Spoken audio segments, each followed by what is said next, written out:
like to visit with you today about some new opportunities that we have as far as accessing Gardiner Angus Ranch bulls.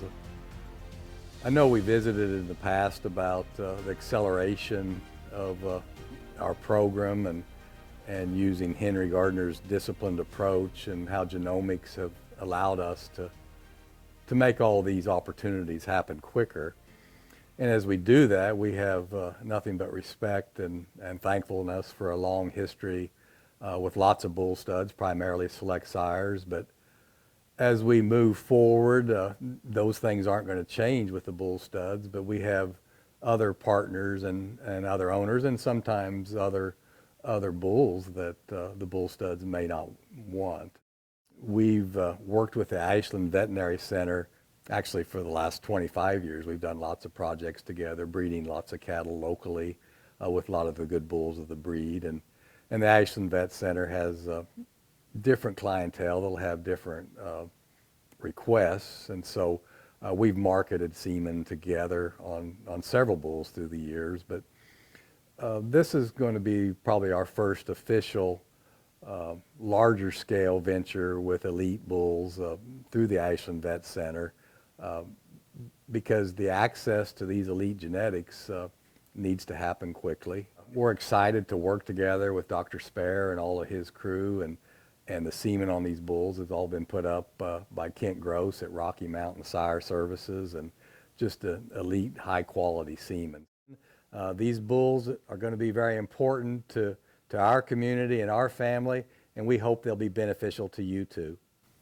Well, I'd like to visit with you about the home free bull, who's really an exciting bull in our mind for the things that we need to do. And when we look at marketing the semen directly with the Ashland Vet Center, I think about the relationship matrix. And that relationship matrix is with our community and our area, which extends really through the Great Plains and certainly the 5-state area with their reach and scope at the vet clinic, Dr. Randall Spare and all of his vets, and even our family's reach and scope in the Great Plains.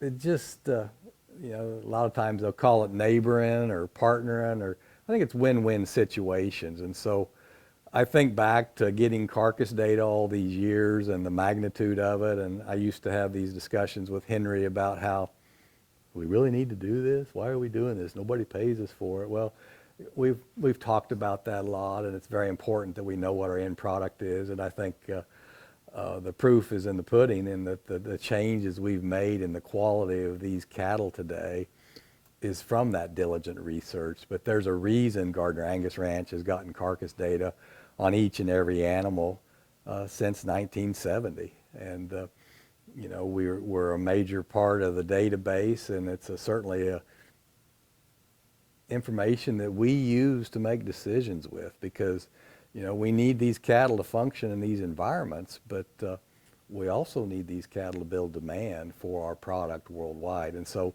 when we think about neighboring and partner with a lot of the folks on these bulls and in our area, we're going to have access to a lot more carcass data. And so I think that's important, but we're also going to have a lot more access to range cow environments for these cattle. Not that the other bulls haven't had that, but we'll have a great exposure to that. And so when I think about home free, I think about Henry 101, about selecting for calving ease. He's in the top 1% of the Angus breed for calving ease. When I think about pounds in the right package and simultaneously selecting against mature size, he's in the bottom 15% of the Angus breed for yearling hip height. And that might be one of his best attributes. And that, just like his dad, hometown, they excel for those pounds in the right package. But that moderation, we all want, we pay bills with pounds. But at some point, that gets to be too much on a cow. And so it's not how big they get, it's how quick they get big and quit growing. And so I think that bottom 15% stature is so important for home free and hometown. And I think when we look at, you still have to have that growth to where you have enough pounds to sell. And you look at that composition of pounds, home free is a top 35% bull for the Angus breed for growth. But the composition of that, he's truly elite for marbling. I call it a buck 65. He's 1.65 for marbling. But here's where it gets really exciting to me. He's a buck 43. He's 1.43 for ribeye. That is top 1% of the Angus breed. And so, you know, we're trying to make Arnold Schwarzenegger here. Well, when we look at these carcasses and we look at the demand for beef and we look at ribeye per hundredweight, but ribeye per hundredweight is the key factor in keeping heavier carcasses or any carcasses out of those yield grade 4 and yield grade 5 discounts. And a lot of times people will say, well, you know, we got enough muscle and we're adequate and we're better than we were 10 years ago, but British cattle, Angus cattle, oftentimes need more muscle. And when we get these carcasses, the U.S. premium beef grid, you don't get penalized until it goes over 1,050. And frankly, the super heavies are really where you get penalized when it goes over 1,100. But that 1.43 ribeye on home free is truly special, and it will truly help those cattle have those pounds in the right package. And so I think that is so exciting.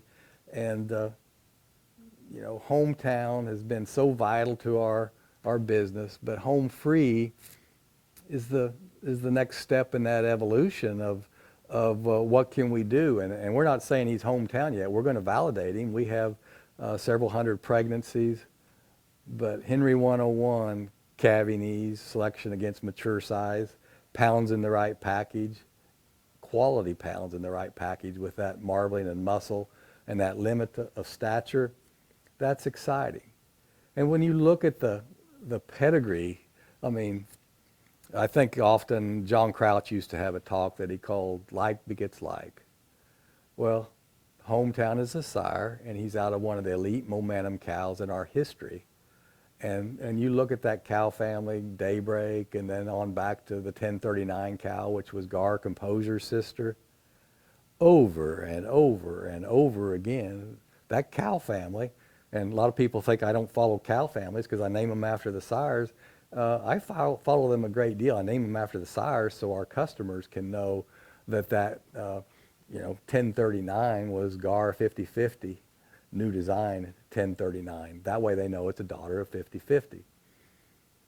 But they're elite, and they keep coming through decade after decade. And as we stack that and we look at that F266 cow, the momentum cow that's home freeze dam, when you've got 25 progeny on record with a 110 scan ratio for IMF and 103 scan ratio on those 25 head for ribeye, and that wasn't against the Little Sisters of the Poor. That was against what we believe are the best sires available in the Angus breed. Home free is an important bull. Home free is one of the best bulls in my family's history. And we're excited, and we look forward to his progeny, to where we can find home freeze son that takes us to a new level. I think when we look at dual force and the opportunity he offers from a calving ease, early growth, and acceptable stature, combined with, you know, elite marbling at 1.31, but when you look at his 1.49 ribeye, that's top 1% of the Angus breed, but it's truly unique from the standpoint of ribeye per hundredweight is so important as we get cattle with the carcass weights that we're reaching today, and especially Angus cattle.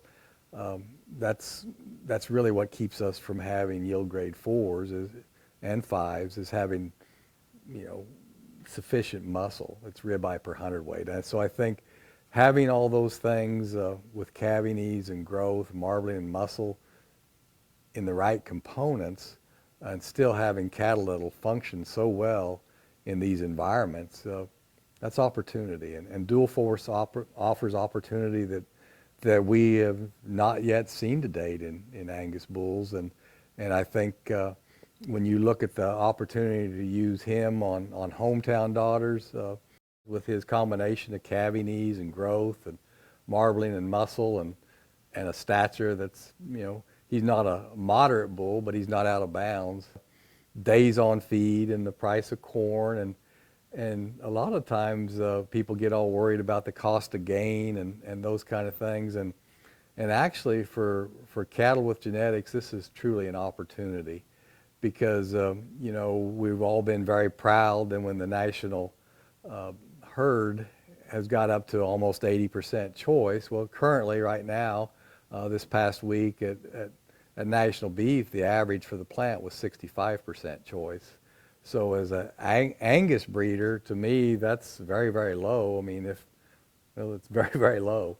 But that's because we're getting less days on feed. They're getting more current. And we all know as we look at the environment that, you know, having the ability to reach certified Angus beef and prime, one, you have to have the genetics for that, and two, you have to be in the right environment for that. So as you get less and less days on feed, those cattle, more and more cattle of average genetics, are not going to reach even the choice grade. So when we go back to Dual Force and we look at his sire, Dual Threat, one of the good bulls in our history for calving ease and early growth, and really he's $1.25 or so for marbling and $1.25 for ribeye on Dual Threat. But his son, again back to John Crouch and like begets like, Dual Force, he really offers a unique opportunity at 1.31 for marbling. But here's the real important deal with his 1.49, so we'll call it $1.50 for ribeye. And again, we look at that yield grade and the ribeye per hundredweight and how important that is. And so then you look at all these other traits and you look at, you know, some of the secondary traits that are harder to select for, but you look at the hair shedding, he's a top 10% bull for that, which would make sense because of Surefire and Dual Threat were very good bulls for shedding. You look at his PAP score, which those scores are harder to obtain. You have to be at altitude, but Dual Force is also in the upper percentiles, top 10% of the breed for pulmonary artery pressure test. And so those things are going to be beneficial in a multitude of environments at that high altitude. The top 15% for birth weight, and for calving ease, we look at his top 15% yearling growth. We look at his almost breed average for stature.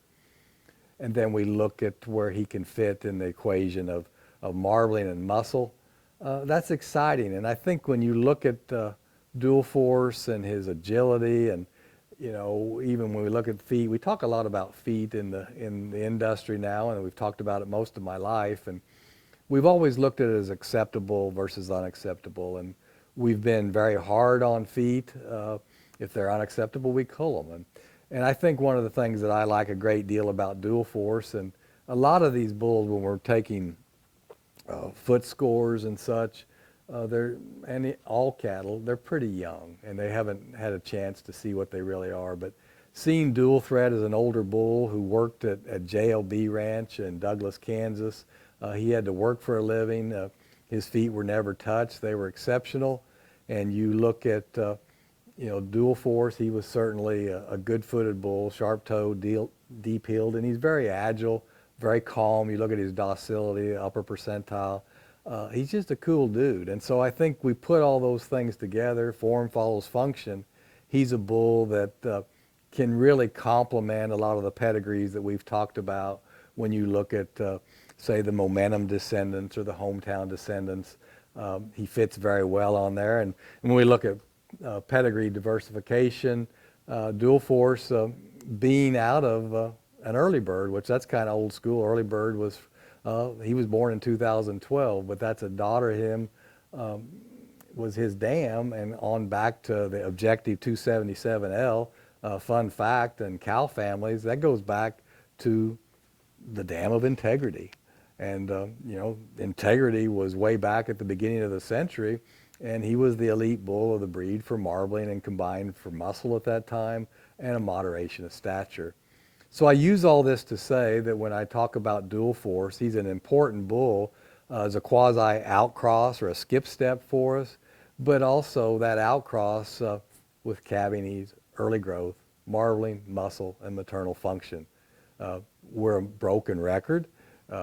Discipline means doing the same thing over and over and over again. Like beget like means when we find the next generation that will do it better, we move to them. And that's what genomics allows us to do today so well. Genomics tells us that Dual Force is the next step in the evolution of what we need to do, and he's going to be a very high impact bull at Gardiner Angus Ranch. If you would like to order semen on any of these bulls, we would encourage you to email the Ashland Vet Center at AshlandVetCenter@gmail.com. And also there's a dedicated line where you can call 888-250-3707.